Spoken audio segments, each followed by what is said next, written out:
La première maison a été construite en 1450. Murs de terre et de paille. La seconde a été construite en 2015. Plaque de plâtre moderne. Conforme aux normes. Inspectée. Dans la maison médiévale, les murs sèchent en 3 jours. Dans la maison moderne, des moisissures noires se développent en 48 heures. Le mur doit être découpé et remplacé. Des murs en terre vieux de 700 ans, survivant à ce que des plaques de plâtre de 10 ans ne peuvent pas. Même mot. Pourquoi? Avant de continuer, je tiens à remercier tous ceux qui sont toujours là, qui commentent, qui aiment et qui partagent. C'est grâce à vous que ce type de contenu est possible. Cet épisode a été sponsorisé par les membres et supporters de la chaîne. Si vous souhaitez également soutenir et même avoir une vidéo qui vous est dédiée, devenez membre. C'est simple et cela fait toute la différence. Ce que je vais vous montrer va changer votre façon de penser chaque mur de votre maison. Section 1. Pourquoi les plaques de plâtre se noient? Soyons clairs dès le départ. Les plaques de plâtre ne sont pas un mauvais matériau. Elles ont révolutionné la construction après la Seconde Guerre mondiale. Elles ont rendu le logement rapide et abordable lorsque des millions de soldats sont rentrés chez eux et avaient besoin d'endroits où vivre. Mais les plaques de plâtre ont été conçues pour un monde très spécifique. Un monde où les maisons sont climatisées toute l'année, où l'humidité reste entre 30 et 50%, où les canalisations ne fuient jamais et les toits ne défaillent jamais. Ce monde n'existe pas. Les plaques de plâtre sont faites de plâtre de gypse pris en sandwich entre 2 feuilles de papier. Le gypse est un minéral, du sulfate de calcium. Il est tendre, facile à façonner et durcit lorsqu'il est mélangé à de l'eau. Parfait pour créer rapidement des murs lisses et plats. Le problème, c'est ce qui se passe après l'installation. Le gypse est hygroscopique. Cela signifie qu'il absorbe l'eau de l'air. Et le papier qui recouvre les 2 faces de la plaque de plâtre est encore pire. Le papier est fait de pâte à papier. C'est essentiellement de la cellulose compressée. Et la cellulose adore l'eau. Donc, lorsque l'humidité augmente ou lorsque l'eau touche la plaque de plâtre à cause d'une fuite, le papier l'absorbe immédiatement. Le noyau de gypse l'absorbe. Et voici la partie critique. Ils la retiennent. Les plaques de plâtre ne respirent pas. Elles ne libèrent pas facilement l'humidité dans l'air. Elles la piègent. Et l'humidité piégée crée l'environnement parfait pour les moisissures. Des études montrent que les moisissures peuvent commencer à se développer sur des plaques de plâtre humides en à peine 24 à 48 heures. En une semaine, vous pouvez avoir une colonie de moisissures en pleine expansion se propageant à travers la cavité de votre mur. L'industrie vous dira que c'est un problème d'entretien. Ils diront que vous devez réparer les fuites immédiatement, maintenir l'humidité basse, faire fonctionner des déshumidificateurs. Et ils ont raison. Si vous faites tout cela, les plaques de plâtre fonctionnent bien. Mais ce n'est pas ainsi que les bâtisseurs médiévaux pensaient. Ils ne concevaient pas les murs pour des conditions parfaites. Ils concevaient les murs pour les pires conditions. Parce qu'en 1350, vous n'aviez pas de déshumidificateur. Vous n'aviez pas de chauffage central qui gardait les murs secs. Vous aviez la pluie, la neige, les inondations et aucun moyen de contrôler l'humidité intérieure. Alors ils construisaient des murs qui pouvaient gérer l'humidité, des murs qui absorbaient l'eau quand elle arrivait et la libéraient quand les conditions s'amélioraient. Des murs qui ne mouraient pas la première fois qu'ils étaient mouillés. Les murs médiévaux étaient conçus pour la réalité. Les plaques de plâtre ont été conçues pour un idéal qui existe rarement. Et lorsque cet idéal échoue, ce qui arrive à chaque fois qu'une canalisation éclate ou qu'un toit fuit, les plaques de plâtre échouent de manière catastrophique. Elles ne se dégradent pas progressivement. Elles ne vous préviennent pas. Elles développent simplement des moisissures, perdent leur intégrité structurelle et doivent être arrachées et remplacées. 85% des maisons en France connaîtront des dégâts des eaux à un moment donné. Ce n'est pas un défaut de conception des maisons. C'est la réalité. Les choses fuient, et quand elles le font, vos murs devraient pouvoir y survivre. Les murs médiévaux l'ont fait, pendant des siècles. Avant d'aller plus loin, laissez un commentaire ci-dessous. Avez-vous déjà dû remplacer des plaques de plâtre à cause de dégâts des eaux? Faites-le nous savoir, parce que ce que vous êtes sur le point de découvrir explique pourquoi cela continue de se produire. Section 2. Les murs qui respirent. Parlons du torchis. La méthode de construction qui semble primitive, mais qui a duré plus longtemps que presque tout ce que nous construisons aujourd'hui. Le torchis est utilisé depuis au moins 6000 ans. Les Égyptiens de l'Antiquité l'utilisaient. Les Romains l'utilisaient. Les Européens médiévaux l'utilisaient. Et si vous vous promenez dans la campagne anglaise aujourd'hui, vous trouverez des maisons avec des murs en torchis d'origine vieux de 700 ans. Toujours debout, toujours fonctionnels, toujours secs. La Tudor House à Southampton a été construite entre 1491 et 1518, il y a 534 ans. Ces murs sont en torchis, vous pouvez la visiter aujourd'hui.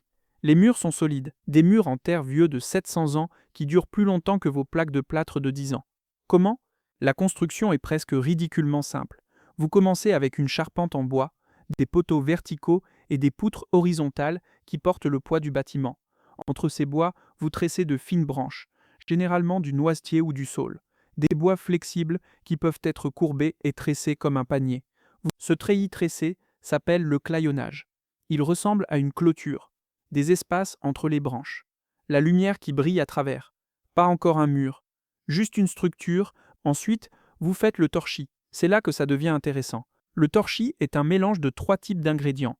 Des liants, des agrégats et du renfort. Le liant est généralement de l'argile, parfois de la chaux, parfois les deux. Les particules d'argile sont microscopiques. Lorsqu'elles sont humides, elles glissent les unes sur les autres. Lorsqu'elles sont sèches, elles se verrouillent ensemble.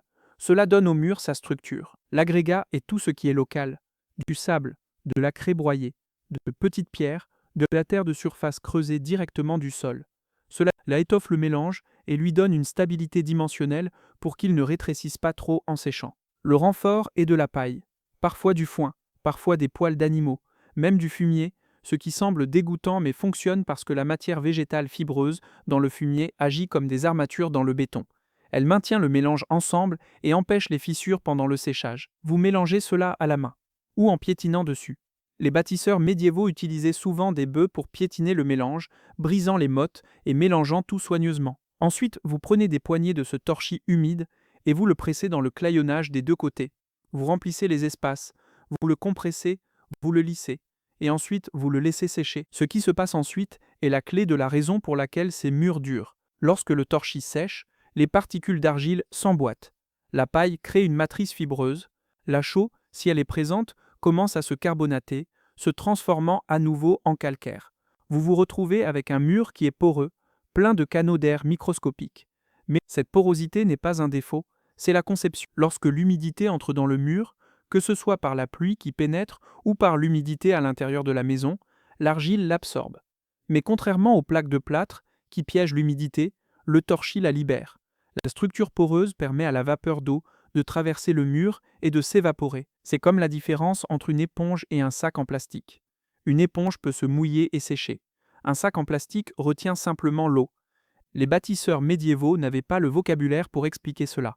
Ils ne connaissaient pas les mots hygroscopique ou perméabilité à la vapeur, mais ils savaient, après des siècles d'essais et d'erreurs, que les murs faits de cette manière ne pourrissaient pas. Il existe un terme technique pour cela, construction respirante. Le mur respire, il absorbe l'humidité et la libère, il s'égalise avec l'environnement au lieu de le combattre. Et voici le truc, ce n'est pas lent. Lorsqu'un mur en torchis est mouillé, il sèche plus vite que les plaques de plâtre, parce que l'humidité peut traverser toute l'épaisseur du mur. Les plaques de plâtre, avec leur revêtement en papier et leur noyau de gypse, piègent l'humidité entre les couches. Le torchis la laisse passer. Dans des conditions modérées, un panneau de torchis bien entretenu peut durer indéfiniment.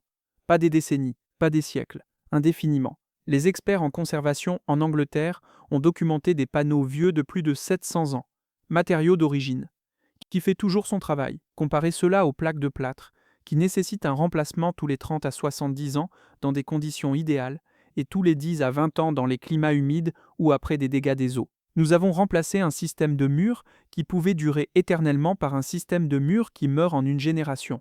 Et nous appelons cela le progrès.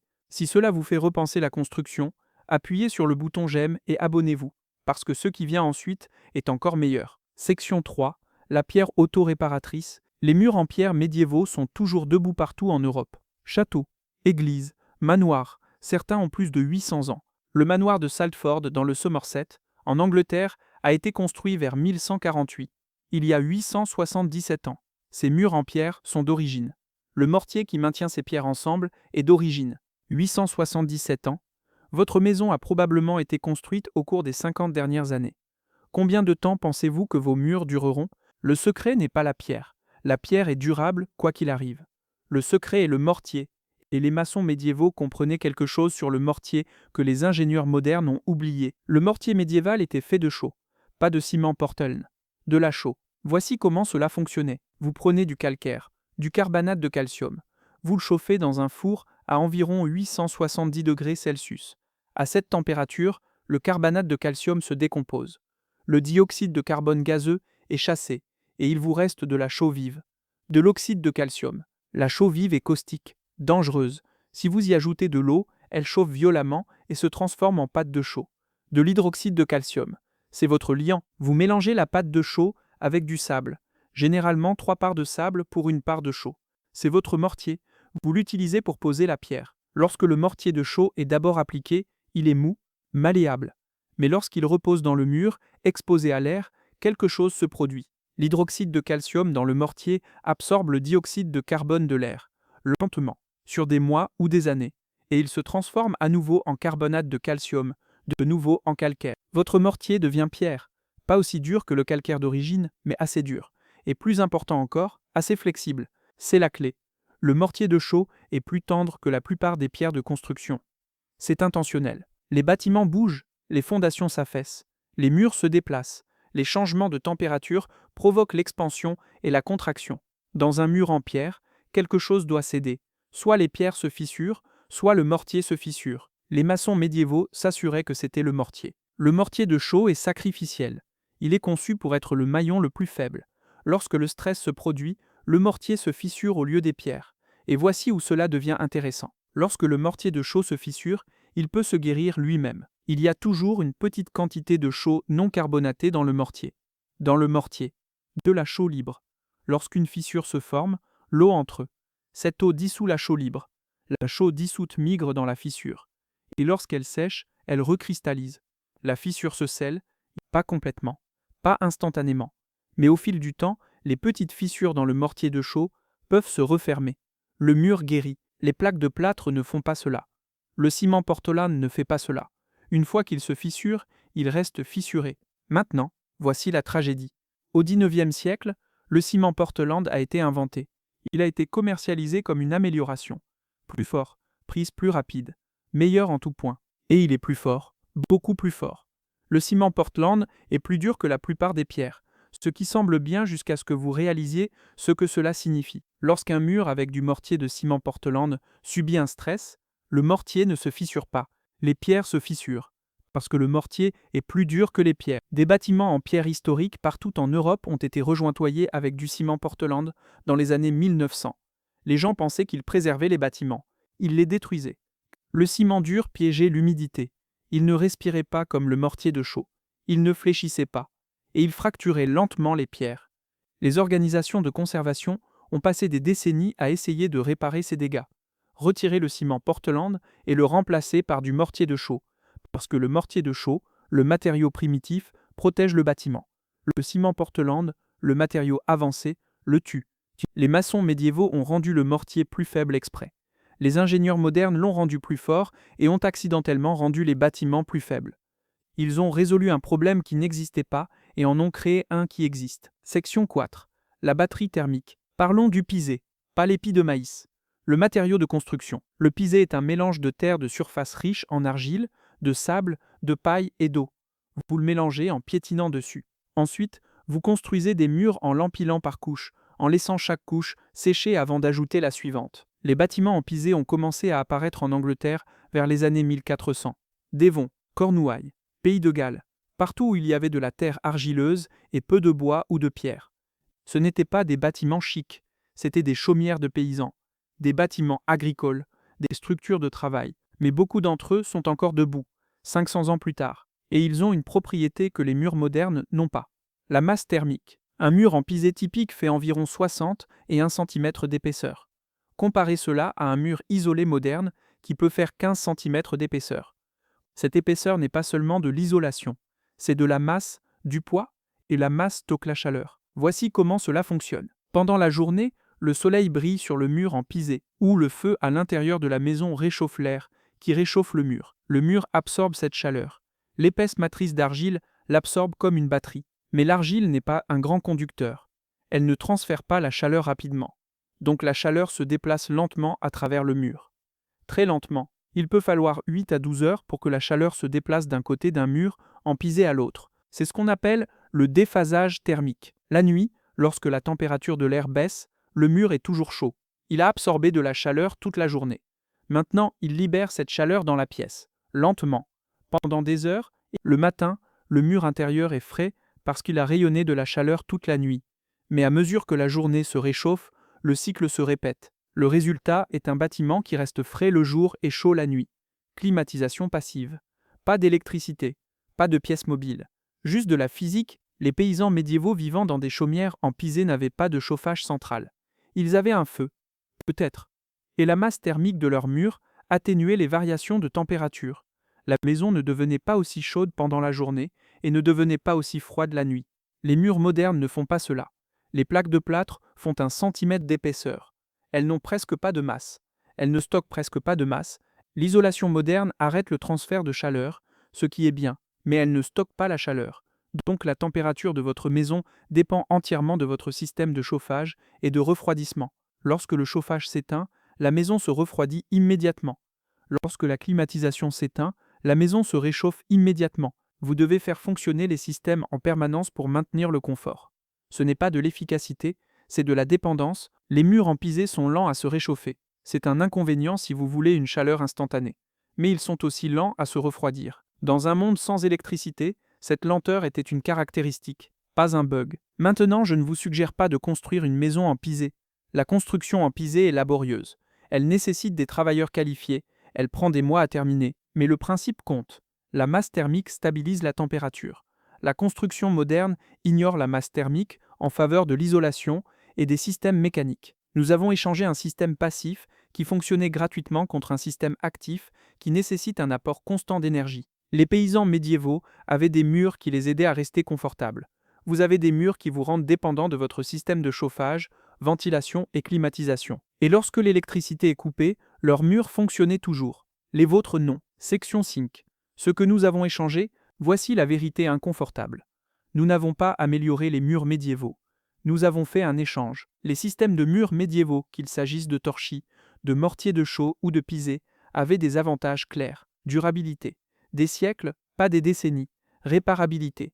Un mur fissuré pouvait être colmaté. Respirabilité. L'humidité traversait le mur au lieu d'être piégée. Masse thermique. Le mur aidait à réguler la température. Mais ils avaient aussi des inconvénients clairs. Vitesse. Un mur en torchis prenait des semaines à construire. Un mur en pierre avec du mortier de chaux prenait des mois.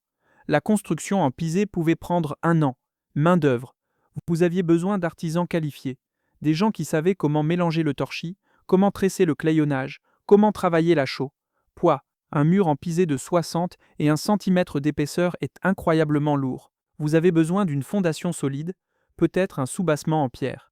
Esthétique. Soyons honnêtes, les murs en terre ne sont pas lisses, ils bombent, ils se fissurent, ils ont l'air rugueux. Après la Seconde Guerre mondiale, la France et l'Europe avaient besoin de millions de maisons. Rapidement, les soldats rentraient chez eux. Les familles se formaient. La demande était énorme. Les plaques de plâtre ont rendu cela possible. Une équipe peut installer des plaques de plâtre dans une maison en quelques jours. Cela ne nécessite presque aucune compétence. Couper à la taille, visser au montant, scotcher les joints, appliquer l'enduit, poncer lisse, terminer. Vous pouvez former quelqu'un à installer des plaques de plâtre en 1 semaine. Les matériaux sont bon marché. Le gypse est extrait partout dans le monde. Le papier est fait de pâte à papier. Les deux sont des produits industriels, produits en masse, standardisés. Les plaques de plâtre sont légères. Vous n'avez pas besoin de fondations renforcées. Vous n'avez pas besoin de murs épais. Vous pouvez construire des espaces plus grands avec moins de matériaux. Et les plaques de plâtre sont lisses, parfaitement plates, prêtes à peindre. Elles vous donnent l'esthétique propre et moderne que les gens voulaient. Pour le logement d'après-guerre, les plaques de plâtre étaient le bon choix. Elles ont résolu le problème de l'époque. Comment loger des millions de personnes rapidement et à moindre coût? Le problème, c'est que nous avons continué à utiliser les plaques de plâtre après la fin de l'urgence. Nous avons continué à les utiliser dans des climats où elles ont du mal. Nous avons continué à les utiliser dans des situations où les techniques médiévales fonctionneraient mieux. Nous avons fait des plaques de plâtre la solution universelle, et ce n'est pas le cas. Les bâtisseurs médiévaux n'avaient pas un système de murs universel. Ils utilisaient différentes techniques pour différentes situations. Le torchis pour la flexibilité et la rapidité dans les maisons à charpente en bois. Le pisé pour les bâtiments ruraux dans les zones avec de la terre argileuse. Le mortier de chaux et la pierre pour les bâtiments de prestige et les structures qui devaient durer. Chaque technique correspondait au contexte. Nous avons perdu cette nuance. Nous avons décidé que les plaques de plâtre fonctionnent partout.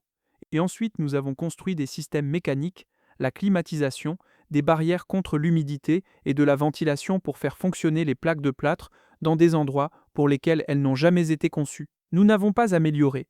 Nous avons juste déplacé la complexité du mur vers les systèmes. Et lorsque ces systèmes échouent, Ce qui arrive, les murs échouent avec eux. Les murs médiévaux ne dépendaient de rien. Ils fonctionnaient simplement. Section 6. Le renouveau silencieux. Voici la bonne nouvelle. La connaissance n'est pas morte. Elle est rare, mais elle est toujours là.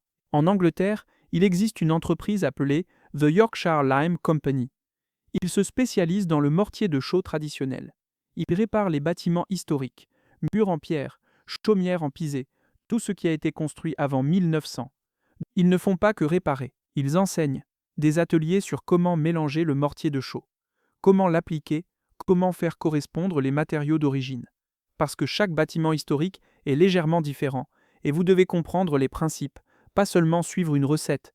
Aux États-Unis, il existe un mouvement de construction naturelle. Des gens qui construisent des maisons en pisé, des maisons en ballots de paille, des structures en terre.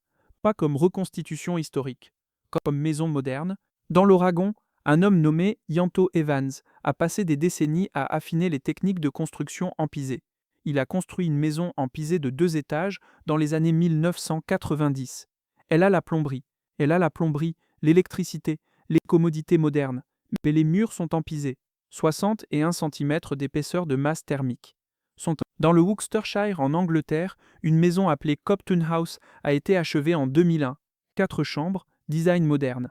Mais les murs extérieurs sont en pisé, 1 mètre d'épaisseur, c'est-à-dire 3 pieds. La maison a coûté 300 000 livres à construire. Mais les murs en pisé eux-mêmes n'ont coûté que 20 000 livres. Le reste était de la construction normale. Toit, fenêtres, finition intérieure. Copton House a remporté le prix du bâtiment durable de l'année du Royal Institute of British Architects en 2005.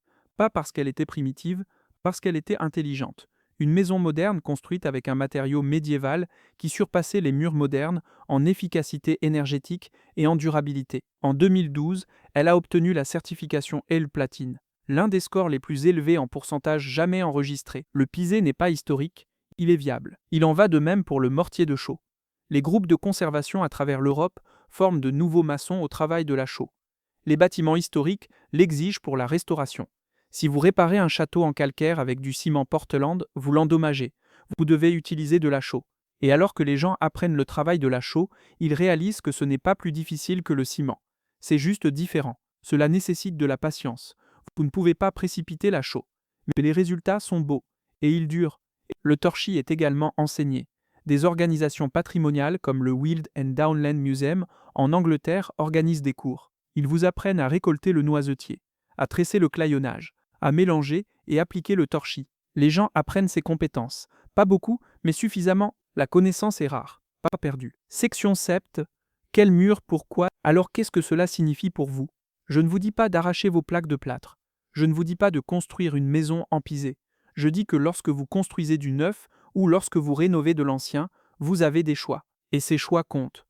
Si vous restaurez un bâtiment historique, vous devriez utiliser des matériaux historiques. Si le bâtiment a du mortier de chaux, réparez-le avec de la chaux, pas du ciment. S'il a du torchis, réparez-le avec du torchis, pas des plaques de plâtre. Ce n'est pas une question d'esthétique, c'est une question de compatibilité. Les matériaux modernes endommagent les vieux bâtiments. Si vous construisez dans un climat humide ou dans un endroit où l'intrusion d'eau est courante, les murs respirants ont du sens. Enduit de chaux, enduit d'argile, des matériaux qui peuvent gérer l'humidité sans développer de moisissure. Si vous construisez hors réseau ou dans un endroit avec des variations de température extrêmes, la masse thermique a du sens. Pisé, adobe, terre battue, des murs épais qui stockent la chaleur et le froid. Si vous construisez rapidement, avec un budget limité, dans un environnement contrôlé, les plaques de plâtre ont du sens. C'est bon marché, c'est rapide. Et si vous gardez la maison sèche et climatisée, ça fonctionne bien. Le point n'est pas qu'un système soit toujours meilleur. Le point est que différents systèmes sont meilleurs pour différentes situations. Les bâtisseurs médiévaux comprenaient cela. Nous l'avons oublié. Il existe aussi des approches hybrides. Vous pouvez utiliser un enduit de chaux sur un substrat de plaques de plâtre. Vous obtenez la finition lisse des plaques de plâtre avec la respirabilité de la chaux. Vous pouvez utiliser une isolation perméable à la vapeur et des peintures respirantes dans la construction moderne. Vous pouvez concevoir des bâtiments qui sont moins dépendants des systèmes mécaniques. Ce ne sont pas des idées marginales. Elles se produisent. Les architectes et constructeurs qui comprennent la science du bâtiment intègrent ces principes dans les nouvelles constructions. Le défi est que la plupart des constructeurs ne connaissent pas ces techniques. Elles n'ont pas été enseignées dans les écoles de métier. Elles ne sont pas dans les codes du bâtiment. Et parce qu'elles sont rares, elles sont plus chères. Mais cela change, lentement. À mesure que les coûts de l'énergie augmentent, à mesure que les gens réalisent que la construction jetable crée des bâtiments jetables, à mesure que le changement climatique rend l'humidité et les variations de température plus extrêmes, les avantages des matériaux traditionnels deviennent évidents. Les murs médiévaux n'étaient pas parfaits, mais ils résolvaient des problèmes avec lesquels les murs modernes ont encore du mal. Et maintenant vous savez que ces solutions existent. Construire avec la mémoire. Lorsqu'une canalisation éclate dans une maison vieille de 700 ans, les murs sèchent. Lorsqu'une canalisation éclate dans une maison de 10 ans, les murs développent des moisissures. Pas parce que le médiéval est magique, parce que les bâtisseurs médiévaux concevaient pour le monde tel qu'il est, où les choses fuient, où l'humidité augmente, où les bâtiments bougent. Ils construisaient des murs qui pouvaient gérer la réalité, des murs qui respiraient, des murs qui fléchissaient, des murs qui guérissaient. Nous les avons remplacés par des plaques de plâtre, un matériau qui fonctionne parfaitement dans des conditions idéales et échoue de manière catastrophique lorsque les conditions ne sont pas idéales. Ensuite, nous avons construit des systèmes mécaniques pour créer ces conditions idéales. Nous avons rendu les bâtiments dépendants d'un apport constant d'énergie juste pour rester fonctionnels. Ce n'est pas du progrès, c'est de la substitution. Mais la connaissance n'est pas perdue. Il y a des constructeurs qui connaissent encore le mortier de chaux, des artisans qui construisent encore avec du pisé, des entreprises qui font revenir les matériaux traditionnels. Chaque bâtiment médiéval encore debout aujourd'hui en est la preuve. La durabilité est possible, des bâtiments qui fonctionnent avec l'environnement, pas contre lui, sont possibles. Votre maison aura probablement des plaques de plâtre. C'est la réalité. Mais maintenant vous savez qu'il existe une autre voie. Ils ont construit des murs qui se souviennent, qui s'adaptent, qui durent. Nous avons construit des murs qui oublient, qui piègent, qui échouent. Mais nous commençons à nous souvenir. Et une fois que vous vous souvenez, vous ne pouvez pas oublier. Les murs médiévaux n'étaient pas primitifs, ils étaient perfectionnés. C'est nous qui avons oublié de abonnez-vous et continuons à découvrir ce qu'ils ont enterré.